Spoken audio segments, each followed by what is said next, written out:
Boa tarde, gente. Obrigada pela presença de vocês.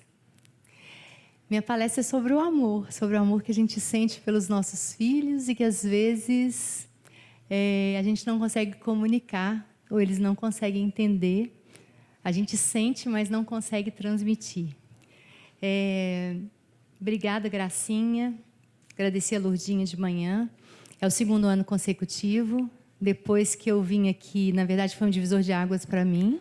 Não consegui parar mais. É a minha missão. Cuidar de famílias é a minha missão.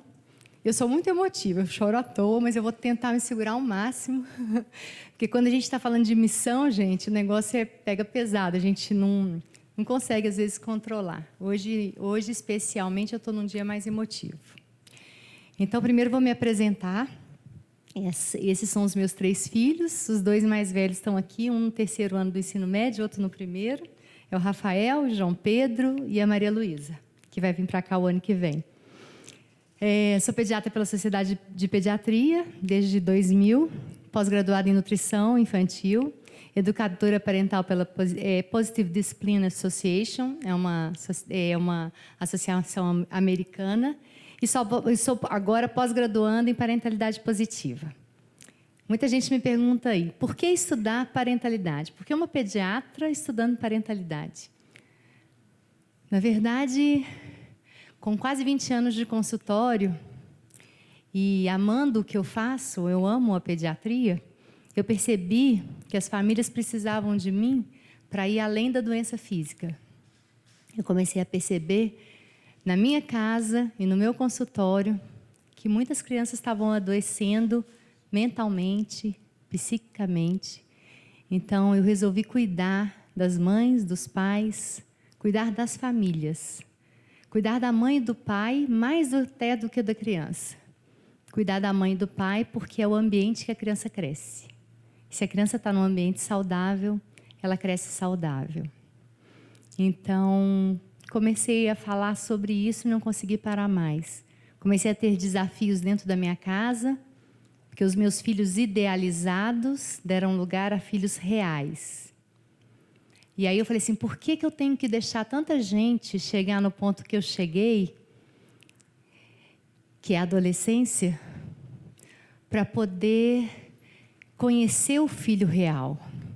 Por que a gente não pode amar os nossos filhos de forma incondicional, como eles nos amam? Então, eu tenho que falar sobre isso. Então, a disciplina positiva me fez descobrir uma outra forma de educar, que eu era uma mãe muito autoritária e, às vezes, permissiva. Na verdade, quase todos nós somos assim, porque viemos de criação assim.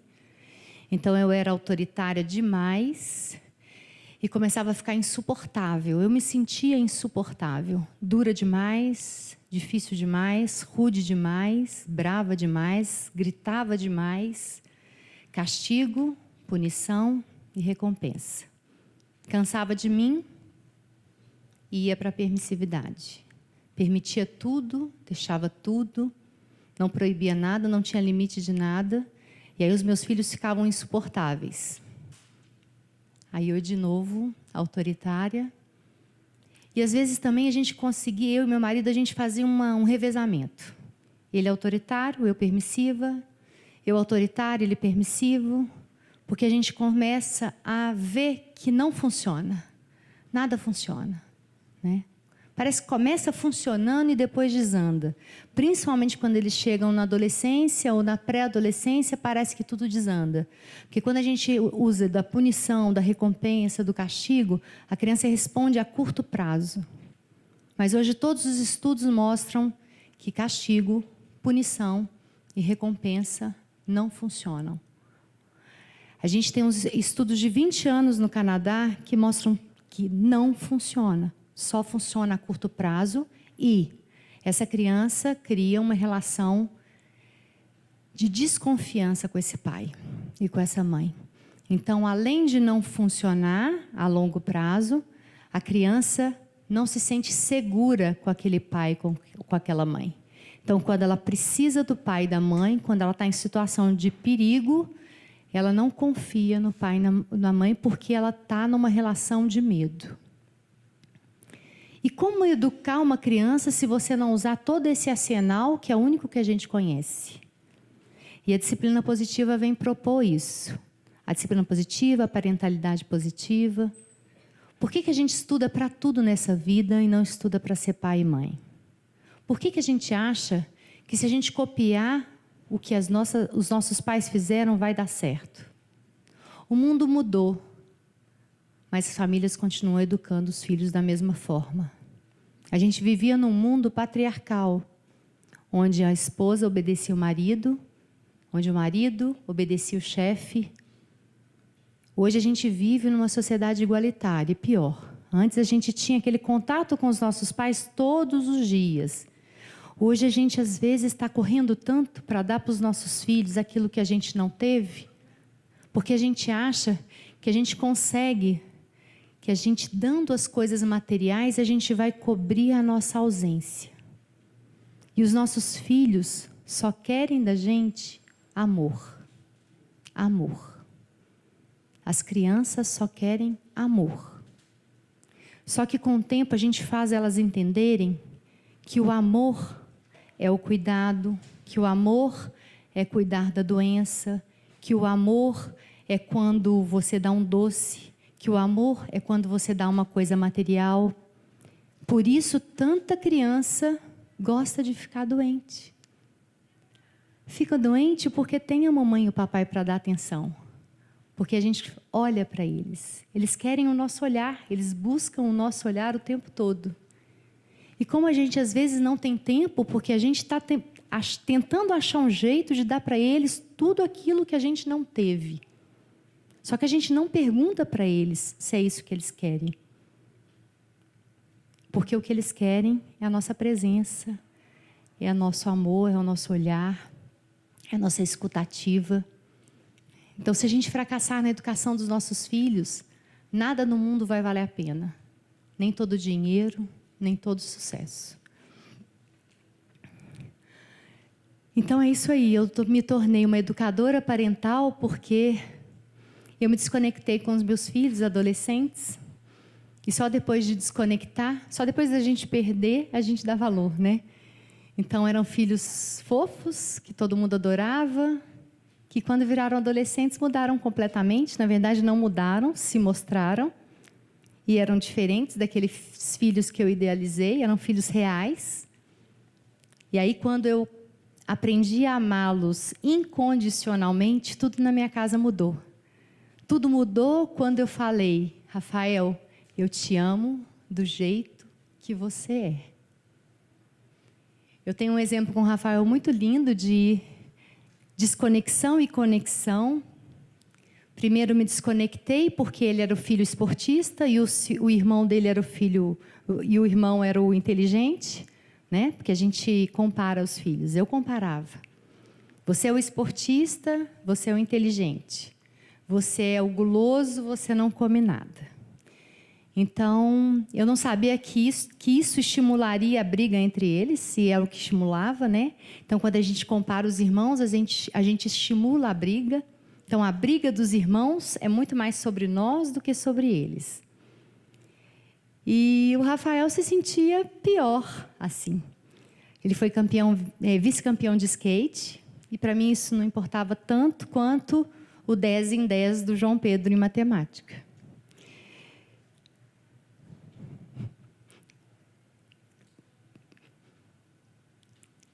Até o dia que eu acordei para isso. Que eu quis mostrar para ele que eu amava do jeito que ele era. Comecei a estudar e coloquei no Facebook: filho, eu te amo. Não, tenho orgulho de você. Coloquei um vídeo dele fazendo skate e falei: tenho orgulho de você. E a primeira pessoa que curtiu o vídeo foi ele. Eu nem sabia onde ele estava, porque ele vinha para a escola de manhã. Foi o ano que ele não estudou absolutamente nada. Ele vinha para a escola de manhã, à tarde ele ia para a Assembleia, depois ia para Mangabeiras, andava de skate o dia inteiro, chegava em casa tarde e eu falava: Rafael, você não vai estudar? Ele falou: já estudei. Então não tem jeito, com adolescente não tem jeito. Filho, como que você estudou? Estudou que horas? Tem que estudar. E eu vi a hora que eu ia avançar nele, porque nada funcionava. 1 ano sem celular, 2 anos sem videogame, não tinha castigo mais para segurar o Rafael. E aí, quando eu fiz isso, o Rafael chegou à noite em casa. Quando eu coloquei o vídeo, ele me abraçou. Me abraçou. E me abraçou. E a gente nunca mais se desconectou. Hoje eu amo meu filho real. De forma incondicional. E isso é libertador. Porque os nossos filhos nos amam de forma incondicional. A gente não. Outro dia, Rafael, foi o ano passado, ele mandou: mãe, tirei total na prova de geografia. Aí eu, no meu impulso de autoritário, eu ia falar parabéns. Segurei e escrevi no WhatsApp: filho, independente da sua nota, eu te amo. Eu te amo do jeito que você é. E amo o homem maravilhoso que você está se tornando. Parabéns pelo seu esforço. E aí ele pôs um monte de coraçãozinho. Um menino de 17 anos. E pronto. É isso. Era isso que ele queria. Né? Uma mãe que amasse ele do jeito que ele era. Então, esse amor incondicional, tão difícil da gente demonstrar. E tão difícil de sentir também, gente. Né? O filho que a gente tem é o filho que a gente tem. E a gente precisa aprender esse amor. Eles estão aqui para nos ensinar. E a disciplina positiva está aqui para ensinar que as crianças são seres humanos que têm muito a nos ensinar. Então, o que a pediatria fala? Né? Esse é um conceito do Pedro de Alcântara, um professor famoso de pediatria. A pediatria, ela cuida de problemas orgânicos e psíquicos da criança, de modo preventivo e curativo, em sua totalidade e mútuas interações, à luz de sua constituição, de suas condições biopsicossociais e ambientais, visando a criação de uma pessoa fisicamente sadia, psiquicamente equilibrada e socialmente útil. Todo pediatra tem que preocupar com isso. Que se você não pensa nessas três coisas, né? Uma pessoa fisicamente sadia, psicicamente equilibrada e socialmente útil, você está sendo um pediatra meio mais ou menos. Né? Você precisa, junto com a família, cuidar disso aí. E eu estou aqui hoje para plantar essa semente de amor no coração de vocês e transformar vocês em luz também. Né? O mundo está muito escuro, ele precisa de luz. Luz é empatia, é respeito, é amar o outro. Né? A gente está sem tempo para amar o outro, porque a gente está ocupando tempo em amando coisas, esquecendo de amar pessoas. A gente está esquecendo de amar quem está do nosso lado. Imagina as pessoas que a gente não conhece. E o mundo só tem sentido se a gente consegue amar as pessoas. Então, quem muda esse nosso olhar para as crianças é a disciplina positiva, é a criação com afeto ou a criação com apego. E o que comprova tudo isso é a neurociência. E é por isso que eu estou aqui. Porque eu consigo comprovar o que eu estou falando com neurociência. Então, começamos lá de 1920, só para vocês entenderem que não começou ontem, não é modismo, não é mimimi, é verdade. Então, em 1920, então a gente está comprovando hoje com a neurociência. Em 1990, a gente começou a comprovar com dosagens de hormônio urinário e com ressonância magnética, o que Alfred Adler e Rudolf Dreikels já diziam em 1920. A psicologia já fala há 100 anos que toda criança merece ser tratada com respeito, que a criança aprende respeito com o adulto. Se o adulto trata a criança com respeito, ela só pode aprender respeito. E ela só aprende o desrespeito com o adulto. Alfred Adler dizia isso em 1920. Dreikels dizia em 1920 que toda criança, todo mau comportamento tem por trás uma necessidade. E normalmente é uma necessidade de se sentir amado e pertencente. Todos os seres humanos querem se sentir amados e pertencentes, úteis, inclusos. Se uma criança não se sente amada, ela vai adotar de maus comportamentos para chamar a atenção, porque ela não está se sentindo amada. A gente precisa, para tratar uma criança, entender o que é comportamento normal da idade e o que é mau comportamento. Por exemplo, uma pirraça numa criança de 2 anos, uma birra, não é um mau comportamento, é um comportamento adequado para a idade. A birra e a pirraça numa criança de 5 anos já é um mau comportamento. Essa criança já está querendo te mostrar que ela não está se sentindo amada.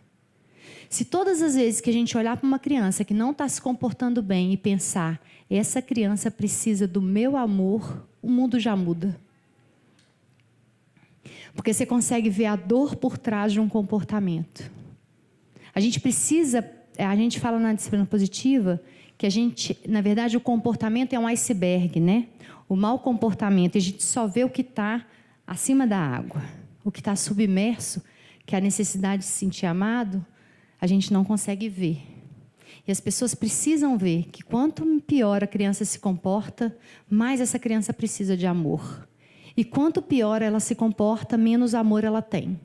E mais maus comportamentos ela vai adotar. Aí, em 1980, Jane Nelson, que é autora de todos os livros, mãe de 8 filhos, acho que ela tem 17 netos, era autoritária e permissiva,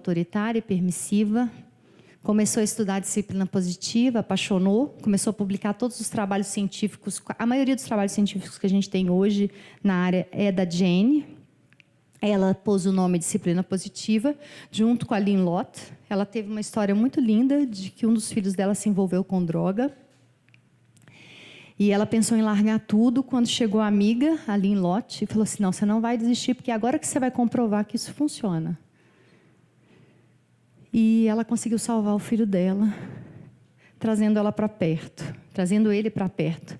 E esse projeto Accept é maravilhoso, é um projeto de estudo da psicologia de Adler. Foi feito nas escolas da Califórnia e teve uma diminuição no vandalismo, do absenteísmo escolar, aumentou o desempenho dos alunos, aumentou a colaboração entre os alunos. Então, é um projeto lindo de ver, porque com um sucesso enorme aplicando a disciplina positiva dentro de sala de aula. Em 1990, a neurociência vem para comprovar que a criança que sofre castigo e punição o tempo todo, ela libera cortisol. Ela libera cortisol, libera adrenalina. O cortisol é o hormônio do estresse.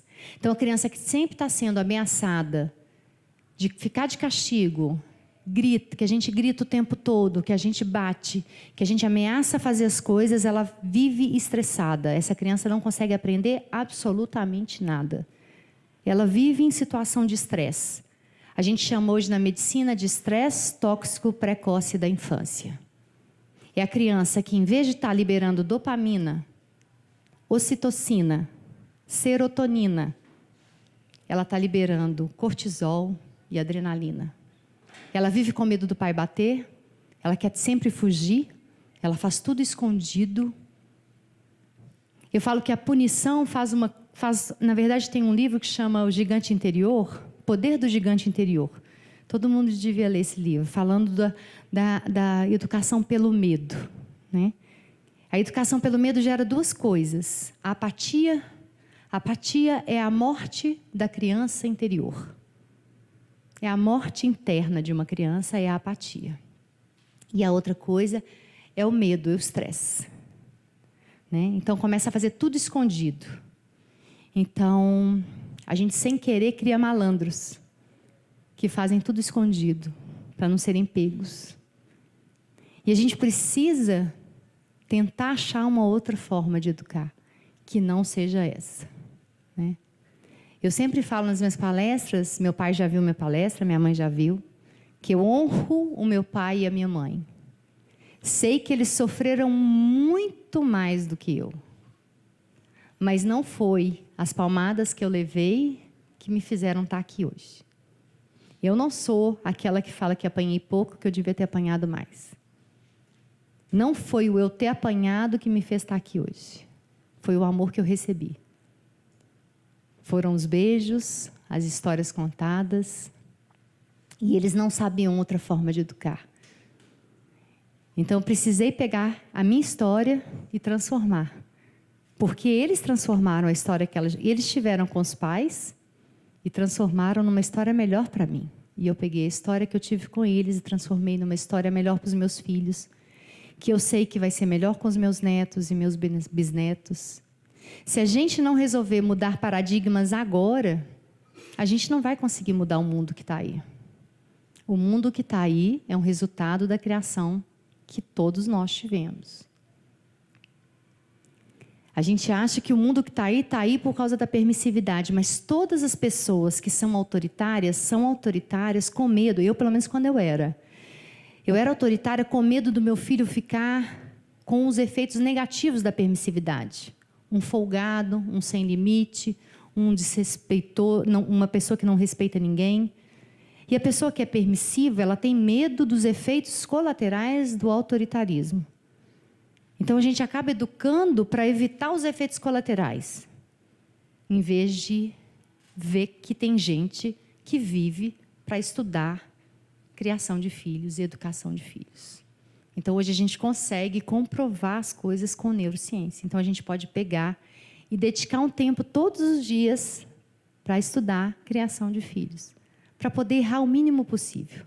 Porque ninguém aqui acorda de manhã falando assim, hoje eu vou bater nele 3 vezes, vou gritar 5 vezes, vou colocar de castigo 10. Ninguém quer acordar de manhã e pensar que isso vai acontecer, só que a gente perde o controle.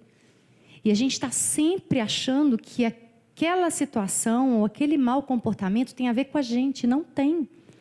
Tem a ver com o que a criança está vivendo, tem a ver com o que ela está sentindo. E é isso que a gente precisa começar a entender. Que a gente precisa estar ali para amparar, não para permitir tudo.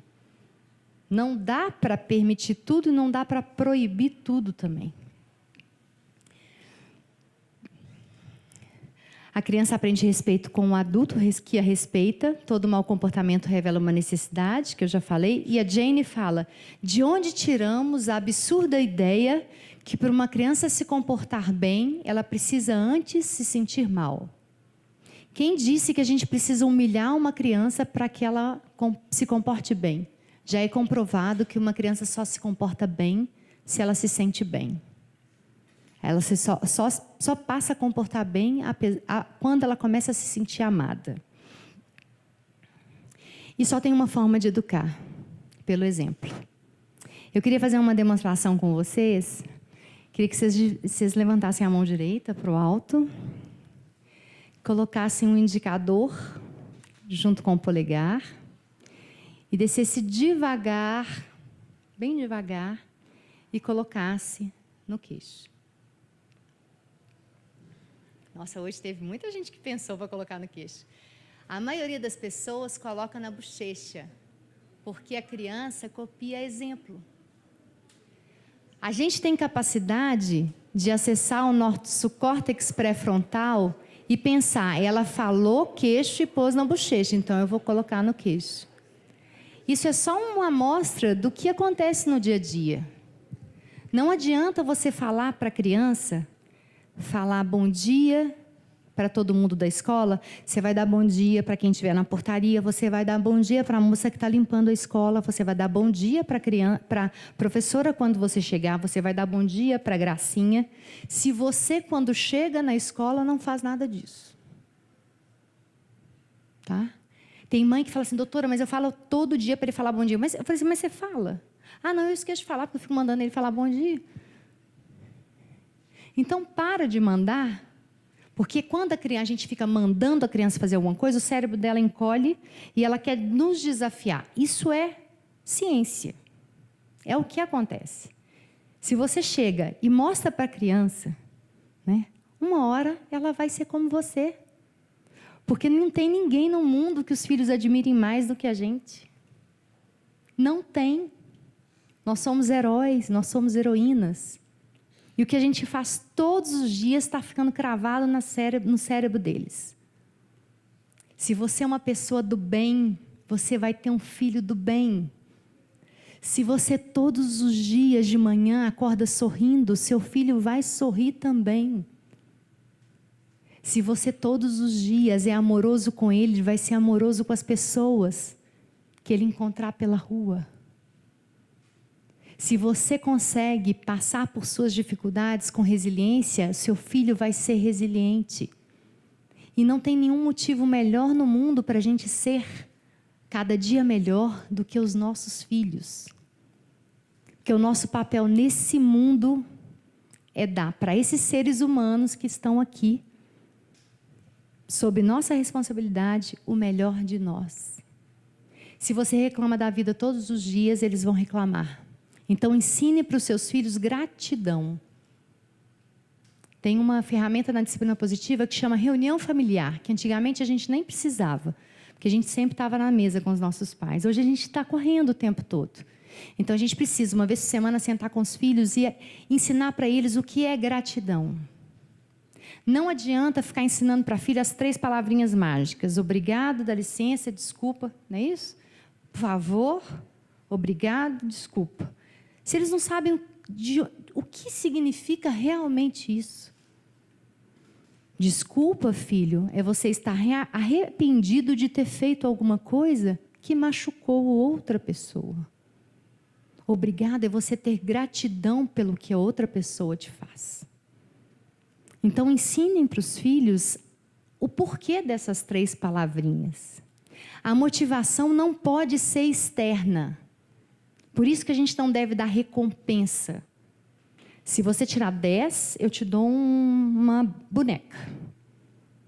Se você fizer... Não. A criança precisa querer ser cada dia melhor. A gente precisa crescer com uma vontade interna de se superar. E a gente ensina isso para os filhos encorajando, não elogiando. Então, em vez de ficar lá com seu filho, que ele é o menino mais lindo do mundo, ou que ele é o mais inteligente do mundo, encoraje-o a ser cada vez melhor. Filho, essa nota reflete o seu esforço. Você deve estar orgulhoso de você, né? Ninguém precisa estar orgulhoso de mim. Quem tem que estar orgulhosa de mim sou eu. Eu não faço bem para te mostrar que eu sou boa. Eu faço bem porque isso me faz bem. A motivação tem que ser interna.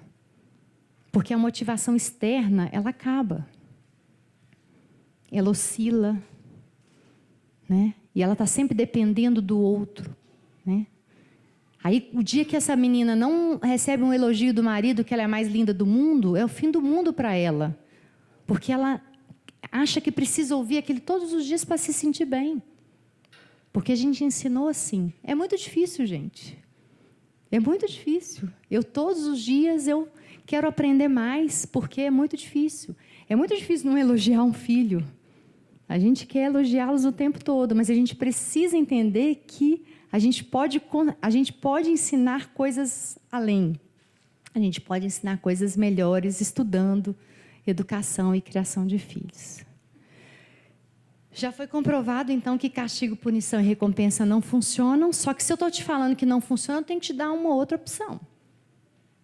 Porque eles chegam e dizem, doutora, mas como é que eu vou fazer esse menino fazer as coisas que eu quero? Na verdade, a criança não tem que fazer só o que você quer, ela tem que fazer coisas que são as certas.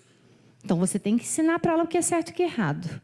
Na disciplina positiva, fala que você só pode ensinar o que é certo e o que é errado fazendo o certo e mostrando, filho, assim é o certo. Assim, não. Então, nós somos guias dos nossos filhos. A gente tem que ser autoridade amorosa. Autoridade amorosa. Né? Porque a gente mostra para ele o caminho, tem que ser respeitoso com ele e deixar os filhos sofrerem as consequências naturais. A gente não está deixando os nossos filhos sofrerem as consequências daquilo que eles fazem. Se ele está esquecendo o caderno todo dia na hora de ir para a escola, não é para a gente levar, não. Deixa a professora chamar a atenção dele, porque ele vai ver que precisa levar o caderno. Tem que estar lá na rotina dele para você ajudar, mas ele esquece um dia, você traz. Esquece outro, você traz. Esquece outro, você traz. Você acha que ele vai aprender, que ele tem obrigações? Ele não vai aprender. Outra coisa, a gente precisa ensinar para os nossos filhos a terem autonomia. Não faça pelos seus filhos o que eles acham que são capazes de fazer sozinhos. Não faça pelos seus filhos o que eles acham que são capazes. Porque às vezes a criança acha que é capaz de fazer uma coisa, às vezes ela não é ainda. A gente acha que ela não é. Mas deixa ele tentar. Por que a gente precisa colocar roupa numa criança de 6 anos? Eles sabem. A gente às vezes coloca porque a gente está com pressa. Porque o tempo da criança é um tempo completamente diferente do nosso. Então a gente fala assim, pode deixar que eu vou colocar, você demora demais. Você é muito lerdo. Tem uma coisa que eu hoje, é uma coisa que grita em mim, assim, do meu filho do meio, é que ele era um menino fofo para alimentar. Ele assim comia aquele pratão de salada antes, bem devagar. Aí depois saboreava o alimento bem devagar. E a família toda louca, né? Que come igual todo mundo engole na minha casa. Eu aprendi a comer engolindo, que era a hora que os meus pais mais brigavam, então eu queria engolir rapidinho para sair da mesa. E aí eu falei assim, João Pedro, come rápido, filho. O que é isso? Que demora é essa? Você demora 1 hora para acabar o almoço? E todo dia falando aquilo. Hoje, quando eu olho para o meu filho comendo, me dá uma tristeza. Porque ele hoje é o que come mais rápido da minha casa. Aí eu lembro daquele menino pequenininho, comendo tão bonitinho, e hoje ele come numa levada. E a culpa é minha. E a culpa é minha, porque é isso que a gente vai vendo com o tempo. Que tem coisas lindas dos nossos filhos que a gente acaba tirando deles. Toda criança nasce essencialmente boa. Toda criança nasce essencialmente boa. O que vai transformar essa criança é o ambiente. Todas as crianças, não sei se vocês tiveram essa oportunidade, eu tive com os meus 3 filhos, de pequenininhos, eles passarem por um mendigo e perguntar, mãe, por que ele está dormindo ali? O que ele está fazendo ali? Será que ele tem família? E a gente fala, não, filho, vão logo, tanto com pressa. A gente pede as oportunidades que a vida nos dá de ensinar coisas valiosas para os nossos filhos. Em vez de falar, vamos com pressa, estou com pressa. Filho, será porque ele está lá? Vamos perguntar? A gente tem medo, a gente põe medo nos filhos. Né? Não, ele é um mendigo, sei lá, às vezes ele pode te roubar. E a gente podia falar, vamos lá, vamos perguntar para ele. Quem sabe se a gente comprar um lanche para ele, hein, filho? Vamos perguntar se ele tem família? Olha quanta coisa valiosa que a gente perde a oportunidade de ensinar por causa de 5 minutos. A gente ensina o desprezo, né? A gente ensina de indiferença, sem nem pensar, sem nem parar para pensar. Então a gente banaliza o olhar da criança. Porque o nosso olhar já é banalizado, porque a gente vê aquilo todos os dias e acha que aquilo é normal, mas a criança nunca acha que aquilo é normal. E aí a gente trata de logo banalizar o olhar da criança. Como transformar os desafios de comportamento em habilidades de vida? E é isso que a disciplina positiva propõe. Transformar esses desafios em habilidades. Eu sempre pergunto, o que você quer ver no seu filho daqui a 20 anos? Ele chegou na sua casa com 26 anos e qual é a principal habilidade de vida e social que você quer ver no seu filho? Todas as vezes que eu pergunto isso, hoje eu dou aula em pós-graduação de cuidado materno-infantil dessa matéria, disciplina positiva, eu faço workshop, eu dou cursos e eu sempre pergunto, e sempre são essas respostas aí, ó. Autocontrole, autonomia, gratidão, respeito, empatia, solidariedade, autoestima boa, altruísmo, felicidade, iniciativa, independência, humildade, competência, honestidade. Ninguém fala obediência. Todo mundo quer criança obediente, filho obediente, mas não quer adulto obediente. Então, em vez de ensinar obediência, ensina cooperação, colaboração. É muito mais importante isso. Porque às vezes a gente ensina para a criança que tem que ser obediente quando criança, mas quando é adulto quer que seja um adulto arrojado, cheio de iniciativa. Não, as pessoas precisam ser cooperativas, elas precisam colaborar umas com as outras. Porque a gente vive em sociedade. Então é muito mais importante cooperar do que obedecer. E as birras, a agressividade, a desobediência, a preguiça, o desrespeito, a rebeldia, o descontrole, o enfrentamento, a inércia, o abuso de álcool, o uso de drogas, a apatia. Como que a gente vai ensinar os nossos filhos a transformar isso nisso? Só tem um jeito. Pelo exemplo, pelo autocontrole, pelo acolhimento. Quando o filho faz birra, em vez de você também fazer birra, gritar, bater, colocar de castigo, você pode chegar para o seu filho e falar assim: filho, o que está acontecendo? Eu vou te tirar daqui, porque está todo mundo olhando para a gente, porque às vezes a gente não consegue acolher o filho nesse momento. Birra é uma explosão emocional de toda criança de 2 anos. As crianças de 2 anos, 3 anos, elas fazem birra, que a gente nem chama de birra, a gente chama de explosão emocional na disciplina positiva, porque ela não sabe falar: mãe, eu estou cansado, eu não quero vir ao shopping, aqui tem esse monte de brinquedo, eu não posso ter nenhum, né? E a gente, ou então saiu da escola, foi para o supermercado, está cheio de gente falando alto, estimulando, aquele monte de coisa na prateleira, então a criança se joga mesmo, porque ela ainda não sabe verbalizar. Eu nunca vi uma pessoa de 15, quer dizer, às vezes tem, de 15 anos fazendo birra na rua. É um comportamento normal para crianças de 2, 3 anos. Só que o pai pega aquilo como se fosse um enfrentamento para ele. E fica pensando: nossa, todo mundo vai pensar que eu não educo meu filho. O que eu tenho que fazer agora? E a gente educa o nosso filho de acordo com as pessoas que estão do nosso lado olhando para a gente. Né? Então, se a pessoa está olhando para a gente e não vai fazer nada, né? Aí a gente faz alguma coisa. A gente tem que fazer aquilo que está no nosso coração, na verdade. E a disciplina positiva propõe 52 ferramentas para você resolver esses desafios de comportamento. Eu tenho uma história linda de uma pessoa que acabou me seguindo na rede social e fez um curso comigo de adolescência. É uma mulher muito católica e a família também. Os filhos fazem parte de grupo de jovens, já fizeram a primeira Eucaristia, Crisma, e ela é muito católica, então ela assusta muito com as coisas que acontecem com os filhos na adolescência agora, e eu estou ali para tentar dando uma ajuda.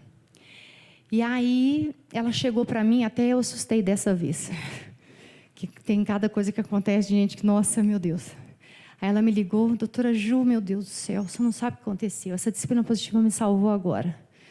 Os meus filhos chegaram em casa, eles estavam muito estranhos, aí eles falaram comigo que tinham experimentado LSD, que tinham tomado um monte de LSD, eu achei um monte de LSD dentro da bolsa deles, aí eu respirei fundo, né? Falei assim: calma, calma. E aí ela falou que se fosse antes de conhecer a disciplina positiva, ela tinha batido demais neles, tinha colocado de castigo, tinha feito horrores. E o que essa mãe fez? Abraçou esses meninos. Abraçou, beijou e falou assim: eu estou aqui. O que está acontecendo? O que aconteceu com vocês? Eu estou muito assustada. E eles viraram para ela assim: a gente também, mãe. A gente está muito assustado. Era um menino de 15 e uma de 14. Esses meninos ficaram 2 semanas dormindo abraçado com ela na cama. 2 semanas. Abraçados com o pai e com a mãe. Jogaram tudo que tinham fora. Ela falou que jogaram na privada, deram descarga.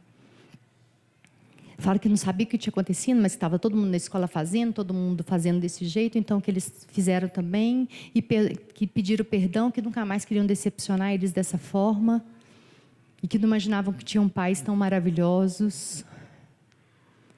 E pronto. Né? A gente não sabe como agiria nessa situação, né? Enquanto pais. Mas ela, tão firme nas coisas dela, e antes tão... Ela fala comigo: Juliana, eu batia muito nos meus filhos. Eu tenho uma criança, filha de uns pais também que foram aos meus cursos, que esse menino me ligou um dia e falou assim: doutora Ju, eu rezo para você todas as noites, porque desde o dia que a minha mãe te conheceu, ela nunca mais me bateu. E esse menino era um menino rebelde, se transformou num filho ótimo. Então, muitas vezes, todas as vezes, eles só precisam de amor. E às vezes a gente está tão cansado do dia, tão frustrado, com tanta coisa acontecendo, com tantas coisas difíceis e com tanto medo que a gente tem dos nossos filhos ficarem perdidos, que a gente desconta tudo neles. A gente não confia nos nossos filhos. As relações baseadas em domínio são muito mais rasas do que as relações baseadas em confiança. As relações baseadas em confiança são profundas. Então, se alguma coisa acontecer com seu filho, com droga, abuso, se ele tiver medo de você, ele não vai te contar. Mas se a relação for de confiança, ele vai te contar. A gente sempre tem que pensar nisso. A gente acolhe ou a gente repele? Porque não adianta falar que a criação muito violenta não distancia, porque ela distancia. Hoje a maioria de nós vai lá ver os nossos pais rapidinho e vai embora. A gente fala, eu agradeço meu pai e minha mãe por ter me batido, mas não quer ela ficar lá com ele, ajudando. A gente não cura daquela relação e tem aquela relação bem rasa, sem profundidade. Os 5 princípios da disciplina positiva são conexão antes da correção. Não adianta corrigir uma criança que você não está conectada. A criança precisa se sentir amada. E cada criança se sente amada de um jeito. Não adianta só falar eu te amo. Não adianta só falar eu te amo. Às vezes tem que ter tempo de qualidade. Às vezes precisa ter palavras de afirmação. A maioria das crianças tem como linguagem de amor... outro livro que eu recomendo, é As 5 Linguagens do Amor. Tem as 5 linguagens do amor da criança, dos adolescentes e dos adultos. Então, eu recomendo das crianças e dos adolescentes. Será que é o meu? Não, né? Então, precisa estar conectado antes de corrigir. Na disciplina positiva tem uma ferramenta maravilhosa que é o tempo especial. A gente precisa, para manter a conexão com os nossos filhos, os filhos de vocês com 6 anos... pelo menos 10 a 15 minutos todos os dias, sentado no chão, olhando no olho, brincando do que ele quiser brincar, totalmente presente, celular desligado, tudo desligado. Filho, agora eu sou sua, toda sua. 15 minutos. Não precisa falar 15 minutos, né, gente? É sacanagem também. Senta lá e olha no olho e brinca com ele aquele tempo, porque é isso que mantém a conexão. E se a gente está conectado, é mais fácil de corrigir, muito mais fácil. E a firmeza com gentileza. Se você é firme demais sem ser gentil, você é autoritário. Se você é gentil demais sem ser firme, você é permissivo. Então, a gente precisa aprender a ser firme e gentil. Tá? Então, o que é a firmeza na disciplina positiva? São os acordos, são as rotinas, são as consequências naturais. E o que é a gentileza? É o abraço, é o validar sentimento, é as escolhas limitadas, tá? Então, são 52 ferramentas para a gente divertir e são todas elas respeitosas. São todas elas firmes e gentis. Amor nunca é demais. Mimar é outra coisa. Uma das ferramentas é evite mimar. Mimar é fazer pelo filho o que ele é capaz de fazer sozinho. Então, todas as vezes que você estiver fazendo pelo filho o que ele é capaz de fazer sozinho, você está mimando. Por isso que quando a gente faz um café da manhã para um filho de 17, eu, por exemplo... eu falo assim, filho, hoje eu estou te fazendo um mimo. Mas você sabe fazer o café da manhã sozinho. Mãe, vamos comprar um uniforme comigo? Mas só tem uma blusa. Os meus 2 estão lá com uma blusa só de uniforme. Eles chegam na escola, todo dia lavam, põem para secar. Eu falo assim, ó, vocês estão assim porque vocês querem. Vocês sabem pegar dinheiro, ir lá no papel de seda, ou lá no Jacaré, não sei nem se o Jacaré vende blusa, mas compra a blusa, pronto. Mas não, mãe, vão lá comigo. Não, gente. Evite fazer pelo seu filho o que ele é capaz de fazer sozinho. Tá? Ensinem autonomia. Pensem que amanhã vocês não podem estar aqui mais. Eu sempre falo com os pais. Criem raízes muito fortes e asas musculosas. Para que seus filhos possam ir aonde eles quiserem e sempre queiram voltar. E sempre pensa que amanhã você pode não estar aqui. Porque se a gente todos os dias pensar que amanhã a gente pode não estar aqui, a gente vai oferecer para eles o melhor. A gente vai deixar eles resolverem os próprios problemas. A gente vai ensinar para ele capacidade de resolução de problemas. A gente vai ensinar para eles respeito. A gente vai ensinar para eles resiliência. Porque a gente acha que a gente é eterno. Então, a gente acha que os filhos vão ficar debaixo das nossas asas para sempre.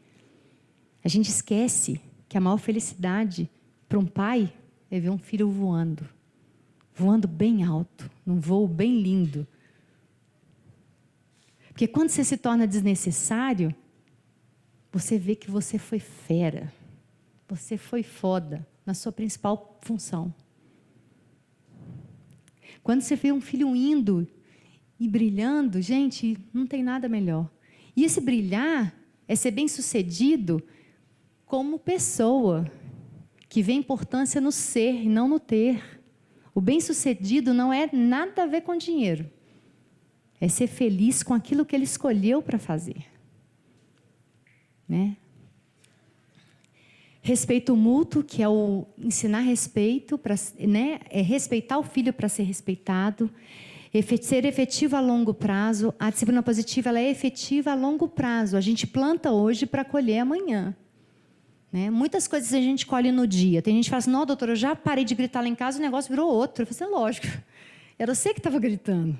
Então a gente grita, os filhos gritam. Se a gente para de gritar, o efeito é instantâneo. Parece que a gente saiu do caos e foi para o lar.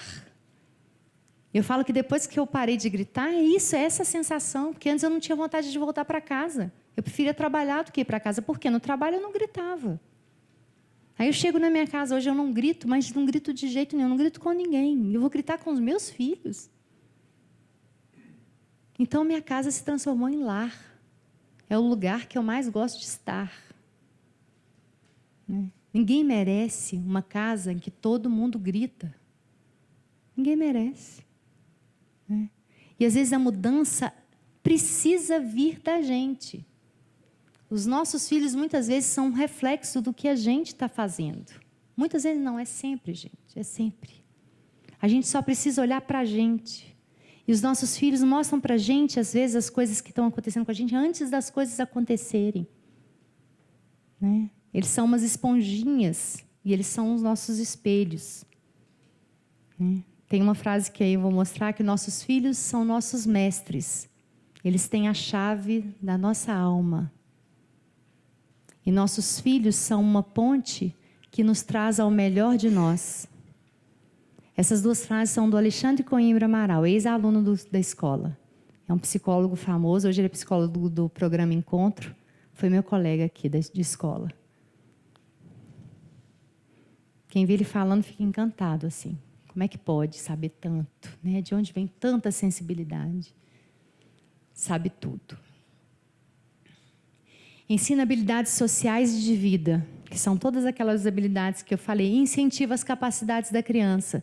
Valorize o que seu filho tem de bom. Né? Alimente aquilo nele. Né? Aquilo vai fazer ele feliz. Ele gosta de desenhar? Põe na aula de desenho. Ele gosta de cantar? Põe na aula de canto. Todo mundo merece fazer uma coisa que goste muito. É autocuidado, isso é autocuidado. E aí ela tem 52 ferramentas, eu pus aqui as principais, não dá para falar de todas. Então eu pus aqui umas que eu adoro, que é mesclando aí firmeza com gentileza, as rotinas e os acordos. O validar sentimentos, a gente precisa ensinar para os nossos filhos sobre sentimentos. Parar de achar que isso é importante, é só ensinar o ABCD e o obedecer. A gente precisa ensinar sentimentos. A gente precisa ensinar habilidades de vida. Não adianta ser o cara mais fera, um engenheiro mais famoso, se ele não sabe respeito, solidariedade, empatia. Ele não vai ser feliz. Ninguém que ignora os outros é feliz. Ninguém. Pausa positiva. A pausa positiva é uma coisa que a gente é capaz de fazer e eles ainda não, porque o cérebro ainda não está evoluído a esse ponto. Eu vou mostrar para vocês, já está quase acabando, gente. Vou mostrar para vocês como que o cérebro evolui, para a gente poder entender um pouco dessas reações das crianças, desses desafios de comportamento. Luiz, você me pega.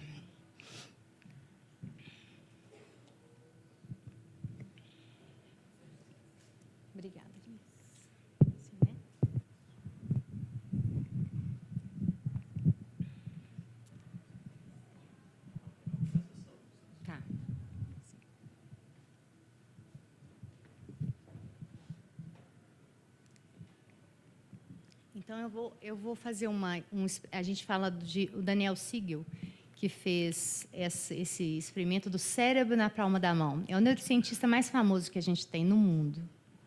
Ele tem 2 livros belíssimos, que é O Cérebro da Criança e O Cérebro do Adolescente. Todo mundo devia ler também. Então, a gente tem o tronco cerebral, que é responsável, na verdade, pelos nossos instintos primitivos, por nossas reações primitivas, né? que é o cérebro reptiliano, que é aquele que foge ou ataca na situação de perigo, né? A gente tem a amígdala, que é uma região de memória. A gente tem o córtex, né? Que é toda a massa cerebral. E a gente tem o que forma, por último, que é o neocórtex, que é o córtex ali pré-frontal. O córtex pré-frontal ele termina, né, de ser formado por volta dos 20 nas mulheres e 25 nos homens. É o que faz você pensar nas consequências do que você faz. É o que te faz parar. É o que torna o humano diferente do réptil, né? E a criança ainda não tem o neocórtex formado. Então, ela não é capaz de controlar os sentimentos. Nós, adultos, somos capazes de controlar os sentimentos.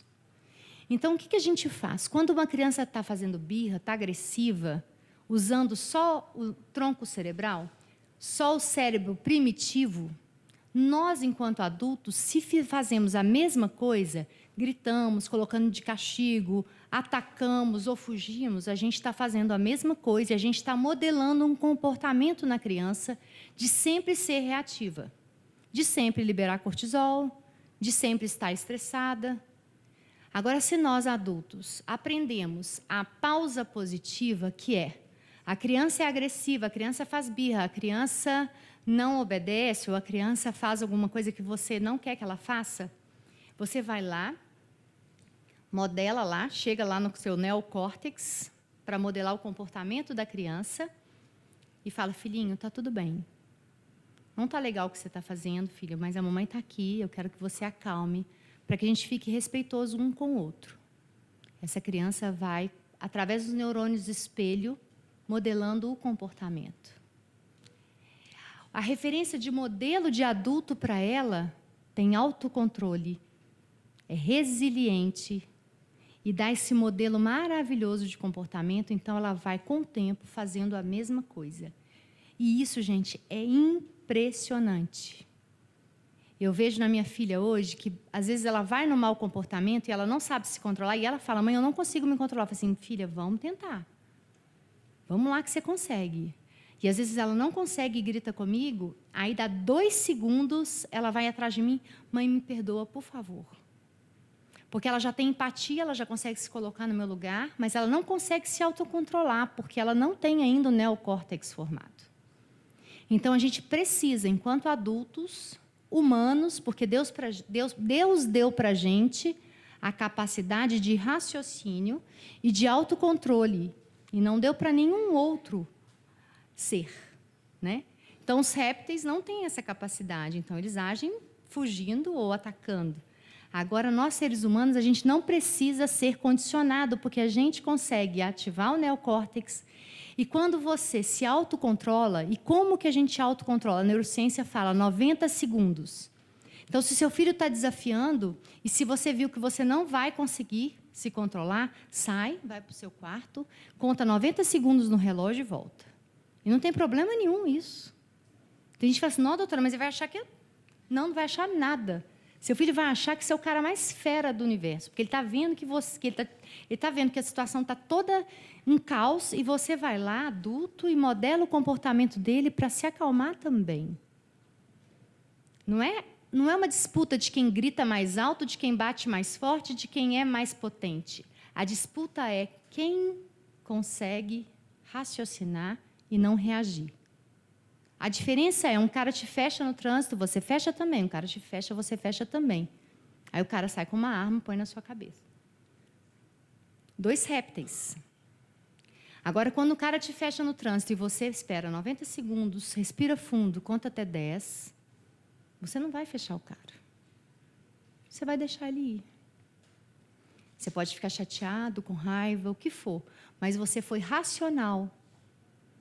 Então, essa é a diferença. É isso que a gente tenta. Então, assim, as duas maneiras de acessar o neocórtex é contando até 10, inspirando e expirando, né? Ou então 90 segundos no relógio, ou dá uma volta no quarteirão, vai tomar um banho, que deu os 90 segundos. Às vezes, a Jane fala muito uma coisa assim, se você, diante de um desafio de comportamento do seu filho, se você não sabe o que fazer, não faça nada. E está tudo bem. Né? Eu falo que a frase que eu mais uso na educação hoje de crianças, que as mães falam assim, doutora, eu bati nela. Calma, respira fundo. Está tudo bem. Vamos começar do zero? Vamos começar tudo de novo? Né? Eu não posso julgar. Não dá para julgar ninguém. E esse é um exercício diário. Porque nenhuma mãe que bate no filho bate porque quer. Bate porque tem uma história por trás. E eu preciso curar aquela mãe, curar aquele pai, para poder melhorar aquela família. Porque se eu julgo aquela mãe, ela nunca mais volta para me perguntar nada. Até porque ela sabe da minha história também, que eu falo nas palestras. Então, é muito mais fácil a gente ter empatia com as pessoas quando a gente já viveu o que elas estão vivendo.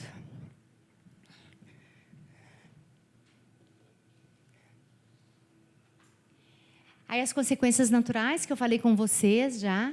E a roda de escolhas para raiva, que é super legal. Vocês que têm filhos de 6 anos, é uma pizza que você divide em 6 pedaços. E cada pedaço é uma escolha para raiva que a criança pode fazer. E ela mesma monta essa pizza. Então, filho, o que você quer fazer quando você estiver com raiva para poder acalmar seu coraçãozinho? E ensina para o filho, isso que você está sentindo é raiva, filho. Porque antes a gente achava que esses sentimentos não bons, todo mundo tem o lado bom e o lado ruim, tá, gente? Todo mundo tem o lado bom e o lado ruim. Sobrevive o que você alimentar, tá? Então, alimentem o seu lado bom. Essa é a diferença. E admitam os sentimentos que são raiva, ciúmes, todo mundo sente. Tá tudo bem. A diferença é o que você vai fazer com ela, filho. Está com raiva? Vamos montar um Lego? Vamos fazer um desenho? Vamos rabiscar? Vamos escrever na agenda? Não, você não vai sair chutando todo mundo, batendo na cara de todo mundo, cuspindo nas pessoas. Não. Suas 6 opções você escolheu. Você escolheu Lego, deitar na sua caminha, tomar um banho, brincar com a mamãe para acalmar, bater no João Bobo, né? Agora, não pode bater nas pessoas, cuspir nas pessoas. Você não pode escolher nada que agrida outra pessoa. E super funciona a roda de escolhas para raiva. Porque a pausa positiva é mais difícil. A reunião familiar, que tem que ser toda semana, e é maravilhoso, porque a reunião familiar é onde as pessoas começam a conversar. Todo mundo tem que desligar o celular, deixar lá fora, deixar estacionado em algum lugar, e todo mundo se olha no olho. Eu tenho pacientes que vão ao consultório com os pais, que a mãe fica no celular e o filho no outro. E eu lá, igual uma boba. Aí eu falo, tá tudo bem? Vocês vieram, o que está acontecendo? Que aí um começa a xingar o outro olhando para o celular. Minha mãe não conversa comigo. Minha mãe é assim. Olha para você ver, doutora, olha que saco essa menina. Então, a hora que conversam com o outro é para xingar. E está o tempo inteiro no celular. Aí eu tenho que falar, vamos largar o celular e vamos olhar uma no olho da outra? Né? Então, as pessoas estão correndo demais, ficando no mundo virtual demais e vivendo de menos a vida. Aí a vida passa, aí fala assim, nossa, eu fiquei o dia inteiro no Facebook, no Instagram, no WhatsApp. E o que aconteceu hoje mesmo? Nossa, nem vi meu filho hoje. Fiquei o dia inteiro no celular.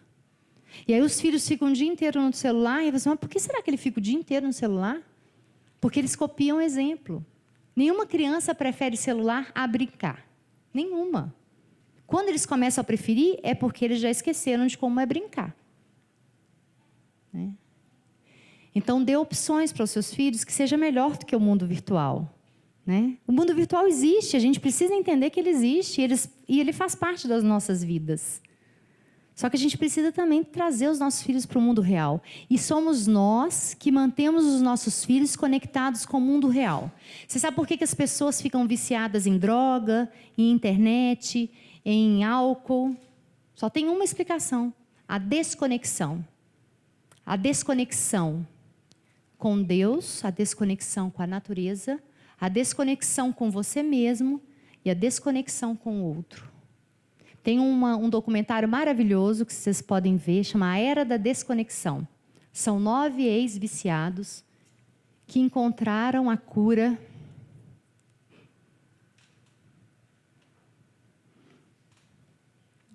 na natureza. Viciados de todos os tipos. Viciados em heroína, crack. Curaram quando fizeram conexão com a natureza. Porque a gente hoje não tem nem contato com a natureza. É lindo, é o documentário mais lindo que eu já vi. E as escolhas limitadas, sempre ofereçam para os filhos escolhas. Você quer tomar banho assim ou assim? Você quer escovar dente desse jeito ou desse jeito? Você quer ir para a escola desse jeito? Não quero ir para a escola. Filho, isso não é uma opção. Sua opção é você quer ir para a escola com a sainha hoje ou com short. Você quer ir para a escola de mão dada com a mamãe ou junto com o papai? Você quer ir para a escola desse jeito ou desse jeito? Não quero ir para a escola. Filho, tem que ir para a escola.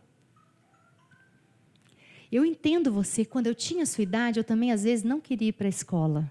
E é normal, às vezes, não querer ir, querer ficar agarradinha com a mamãe.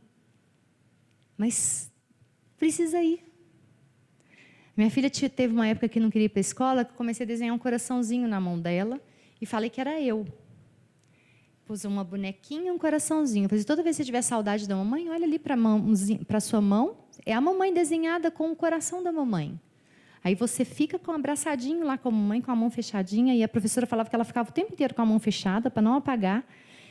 E super resolveu. Porque a criança está no mundo da imaginação. O filho de vocês está saindo do mundo da imaginação, indo para o mundo real. E é tão difícil, né? Nossa, é uma fase muito linda, 6 anos. Muito linda, mas é cheio de medo. Eles têm medo, porque eles não sabem o que é real, o que é imaginário. E às vezes a gente fala assim, você é um mentiroso. Não falem isso para os filhos de vocês, nunca. Porque às vezes eles não sabem mesmo o que é real, o que é imaginação. E às vezes falam uma coisa que eles criaram na cabeça, mas que para eles é muito real. Então senta para conversar e perguntar de onde veio aquela ideia, em vez de chamar de mentiroso, porque é um rótulo que você marca para o resto da vida. É o rótulo de mentiroso. Não use palmadas, castigos ou recompensas, porque eles trazem essas 4 consequências, esses 4 efeitos colaterais: o ressentimento, a rebeldia, a retaliação e o recuo e a dissimulação. Fazer escondido, da próxima vez fazer pior. E as crianças nunca pensam no que elas erraram, elas pensam na consequência. Então eles ficam com raiva da gente por estar colocando de castigo, mas nunca pensam, o que eu fiz de errado mesmo? O que eu poderia ter feito para melhorar? Então eles não pensam sobre o que fizeram, eles pensam sobre o que vão fazer da próxima vez, para que não sejam pegos. É muito doido isso, mas se a gente lembrar dos nossos castigos, duvido que vocês saibam aqui por que ficavam de castigo. Na hora que a gente fica de castigo, a gente fala assim, da próxima vez eu vou fazer escondido. Aí, da próxima vez, faz pior. Cada criança também reage de um jeito ao castigo, né? Tem criança que vai, fica direitinho. E tem outra que vai dançando. O meu filho do meio, eu lembro direitinho. Se João Pedro castigo agora, ele... Aí ia para o castigo, tipo assim, libertei da minha culpa, né? Aí sentava, ficava dançando, e cantava. Aí dormia na cadeira, né? Ou seja... Aí a gente chega depois, no final, você pensou tudo? O que você pensou? O que você fez de errado? O que você pode melhorar da próxima vez? Não, eu nem sei porque eu estou de castigo. E nem a gente sabia, às vezes. Nossa, ele ficou de castigo por quê mesmo? Então, não funciona mesmo. A longo prazo, não. Quando você bate em uma criança, seu ato está dizendo mais sobre você do que sobre o comportamento dela. Essa criança não vai deixar de te amar. Ela vai deixar de amar a ela mesma. As crianças têm um amor incondicional pelos pais. Então, quando elas apanham dos pais, elas não deixam de amar os pais. elas deixam de amar a elas mesmas. Elas sempre acham que apanham por culpa delas. Elas nunca acham que a culpa está ali, ou então que o pai está batendo e não deveria. Elas acham que elas não são dignas, né? E elas começam a associar a violência ao amor, que é pior ainda, né? Meu pai me bate porque eu mereci. Meu marido me bate porque eu mereci. Então, meu companheiro me bate porque eu mereci. É amor. Me ama tanto que me bate. Por que a gente permite tanto a violência contra a criança e não permite a violência entre os adultos, né? E aí as frases do Alexandre: nossos filhos são nossos mestres, têm a chave da nossa alma, nossos filhos são uma ponte que nos traz ao melhor de nós. Não há esforço mais radical para salvar o mundo do que transformar a nossa maneira de educar nossos filhos. Eu vou passar uma música para vocês para finalizar, depois eu mostro a referência bibliográfica e minhas redes sociais, mas essa música, para vocês prestarem atenção, é uma poesia que fala da nossa criança interior, que é o que a gente precisa visitar todos os dias. É essa nossa criança que mora dentro da gente e que deixou de sonhar, deixou de cantar, deixou de ser feliz por vários acontecimentos da vida, e é o que a gente não quer que aconteça com os nossos filhos. Se a criança que você foi um dia viesse te visitar, será que ela se reconheceria?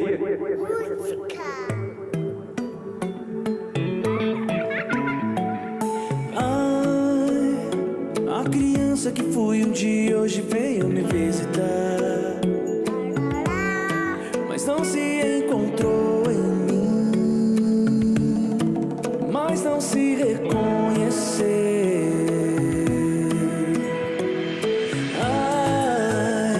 A criança que fui um dia hoje veio me visitar. Igual mentira por aí, que a gente se perdeu. Desaprendeu a sorrir, foi. Desaprendeu a sorrir, Quem te ensinou a desistir? Quem te ensinou a desistir? De ser o que você quiser, de ser o que você quiser.